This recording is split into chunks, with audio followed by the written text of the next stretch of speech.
Hello everyone, today we'll talk about the coins of Germany. But before we continue, please subscribe to my channel, Jose TV3. Okay, let's continue.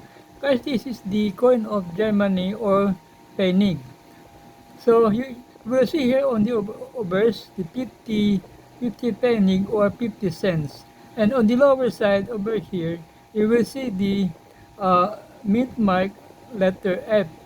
I will focus the coin. That is letter F. This the mint mark right here. This is the mint mark letter F. Now let's continue. On this side you will see the Bundesrepublik Deutschland. Now I will show you the reverse of this coin. This is the reverse of this coin. You will see a woman planting an oak tree.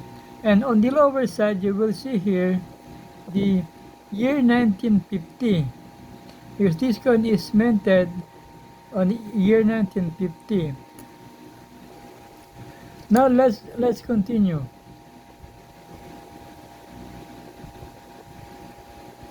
The Bundesrepublik Deutschland 50 alongside 1950 refers to a vintage 50 Pfennig coin.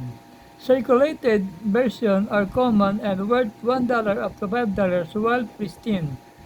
Professionally graded MS60 Plus mint mark variation can auction for $25 to over $100 depending on the specific mint.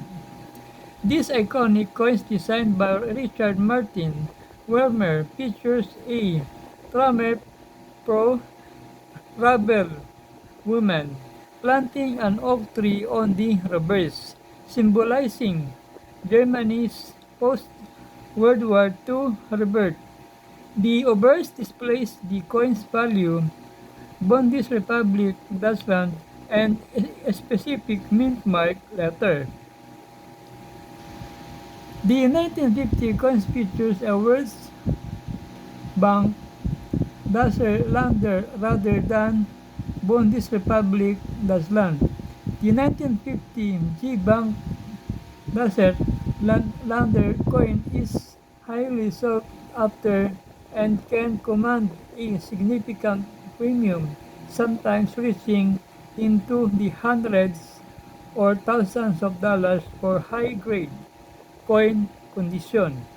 It is important to note that if your coin is damaged and holds no collector's value, it can still be exchanged at its face value. Okay guys, I will not mention any value of this coin because the collector will tell you the exact amount or value of this coin. Anyway, before I end, please subscribe to my channel, Jose TV3. Thank you.